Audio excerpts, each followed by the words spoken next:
Hey guys, and for today's video, we're going to be doing 2 looks and first impressions on the new Natasha Denona Roxa palette. The Roxa eyeshadow palette showcases a vibrant assortment of vivid violets, pastel lavenders, rich fuchsias, and orchid pinks in Natasha's iconic pro-level, user-friendly formulas, featuring 2 sparkling foiled shades, 2 duochromes, including 1 unique graphic design shade assembled with new filling technology for a custom duochrome, 1 metallic, 1 wet effect, and 1 crystal sparkling topper.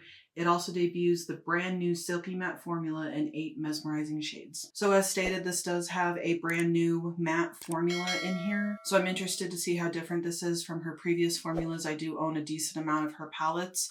I know some people were comparing this to the Lila palette, and I can't remember the name of the other purple palette, but I'll place a picture of both of them up here on the screen.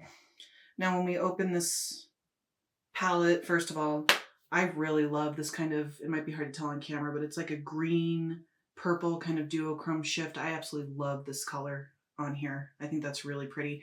And I do like what she's done on the past couple of palettes where she's done like this kind of rippled water effect on the front. I think that's really pretty. And then opening it up, we do definitely get some purples in here. I always find it interesting when brands market a purple palette and then end up putting pinks in here as well and market it as a purple palette. But I guess their precedence for doing that is the fact that more of the mauve tones have kind of that undertone of purple in the pink.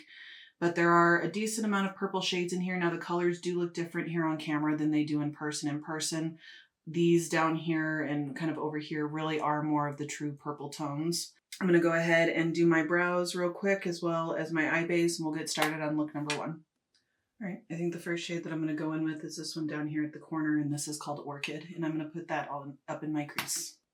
I do like Natasha Denona, but sometimes I feel that kind of like with Pat McGrath, at the end of the day, you're paying more for the name than anything else. While I do like most of the palettes that I have from her, I still stand by that a lot of the indie brands that I have just as good, if not better, quality shadows, particularly with their shimmers. But I do know that obviously Natasha Denona is a huge staple for many, many people. All right, well, so far this matte is blending out really nicely. Might be a new formula, but it blends out just like the old one did. So that's how that shade laid down. And to blend the very top of that, I'm going to go up into the, kind of like this grayish light lilac shade right here.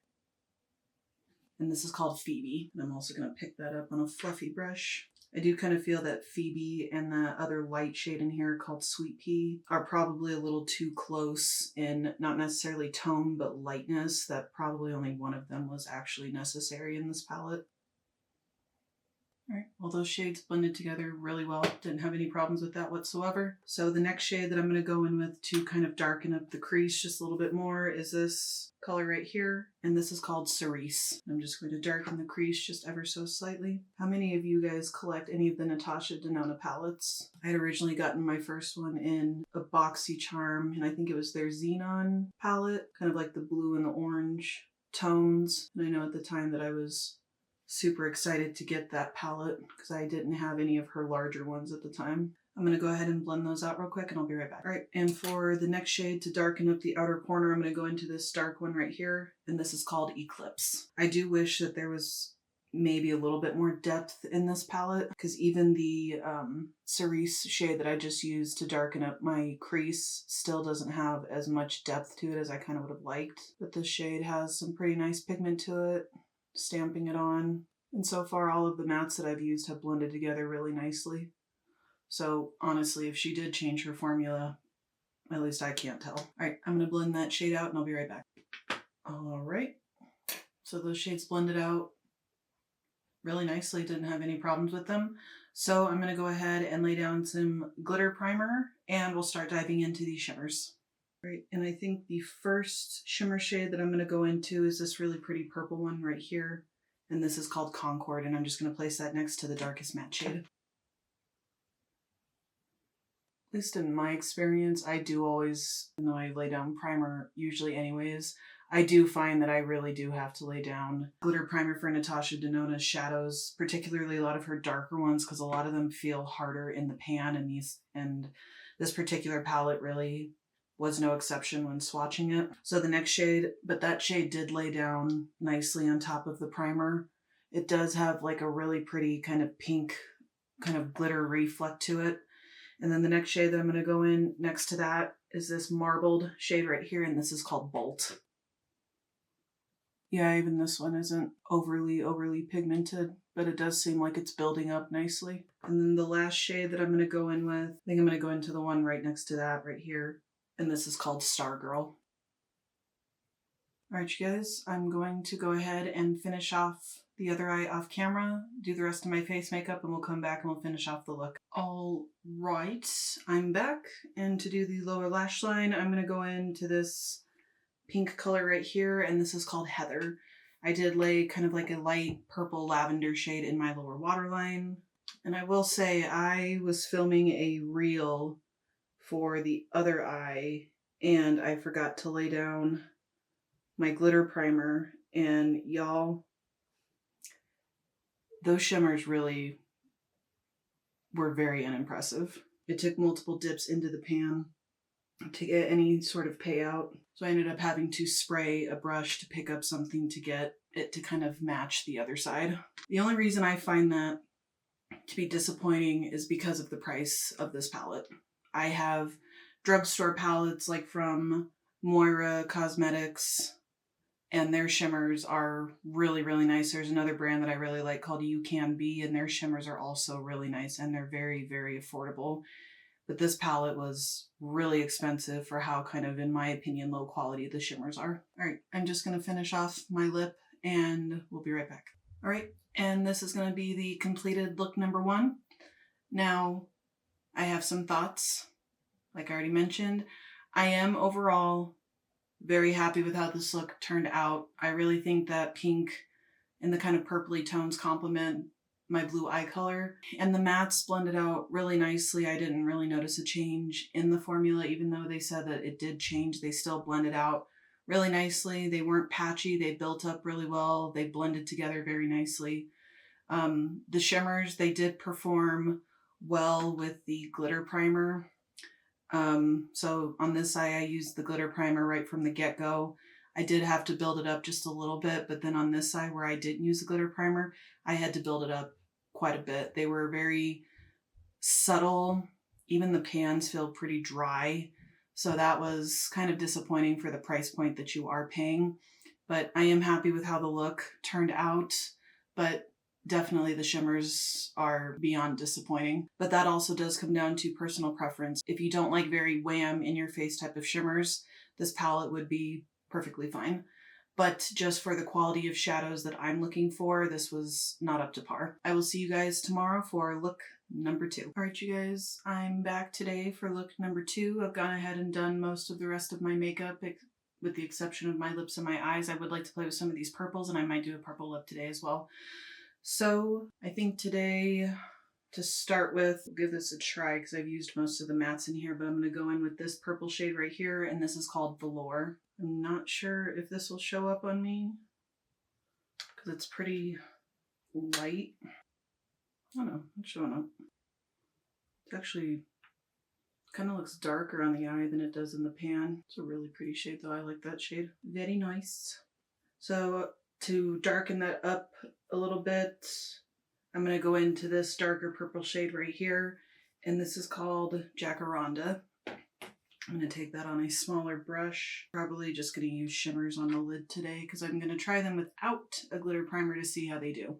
You know, sometimes purple matte shades can be kind of finicky and patchy, but so far this doesn't look like that's going to have that problem. It's not patchy at all. All right, well, that shade laid down really nicely.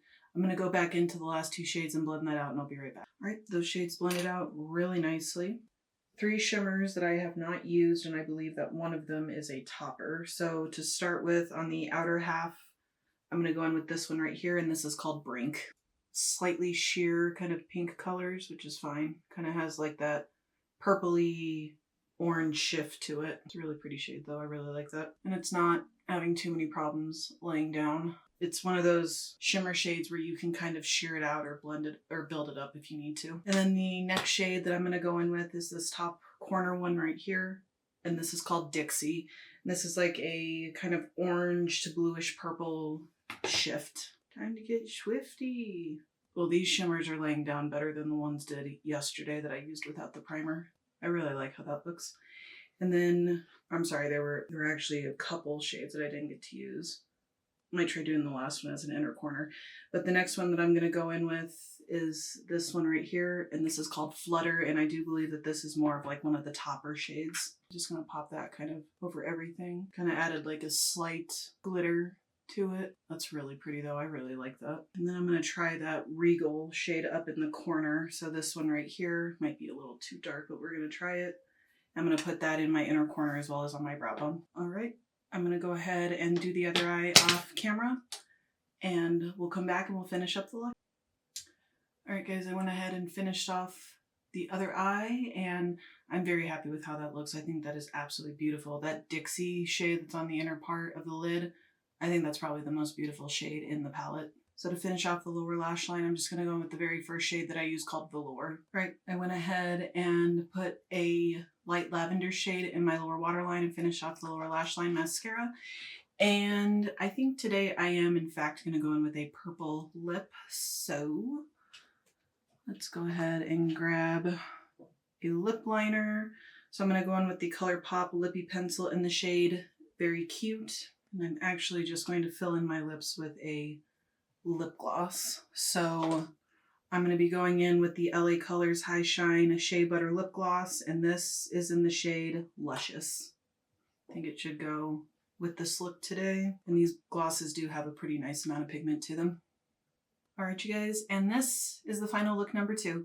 So I'm definitely much happier with today's look than I was with the one yesterday. Again, the mattes blended out really, really nicely. I absolutely love, love, love, love that Dixie shade that I have right there in the inner part of the lid. All of the shimmers today were pretty nice. None of them felt hard in the pan. It was mostly just the ones that I used yesterday.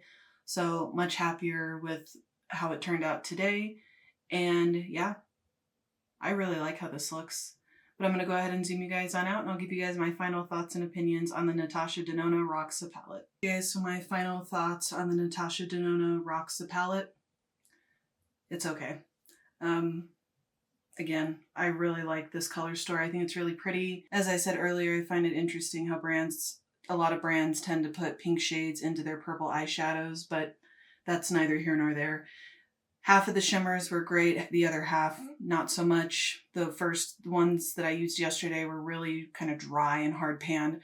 Took a lot of building up to get the color payoff that I personally was looking for, but the ones today, that really wasn't too much of a problem.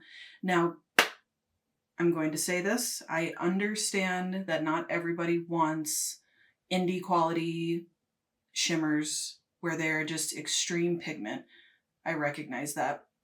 So if you do not want extremely high pigment with your shimmers, but you still want a colorful purple palette, this is a decent palette. I do feel that a lot of the high-end brands, you are now just paying for the name and not necessarily the quality. However, like I said, the mattes were great. I didn't have any problem with any of the mattes. Even this purple, like it laid down, it wasn't patchy. It blended out really nicely. Didn't have any problems with that. But I don't necessarily feel that it was worth the $69 that I paid for it. I definitely have other purple palettes that I do prefer over this one. At the end of the day, I am happy with how both looks turned out. It's just the first one definitely took a little more finessing than this one did. But yeah, guys, let me know down below what your thoughts and opinions are on this palette. Do you guys like the color story? Do you guys like Natasha Denona? What do you feel about this palette? Let me know down below. But thank you guys for watching another one of my videos today. Make sure you subscribe to my channel. I do tend to upload quite a bit throughout the week, and I'll catch you guys in my next video. Bye, guys.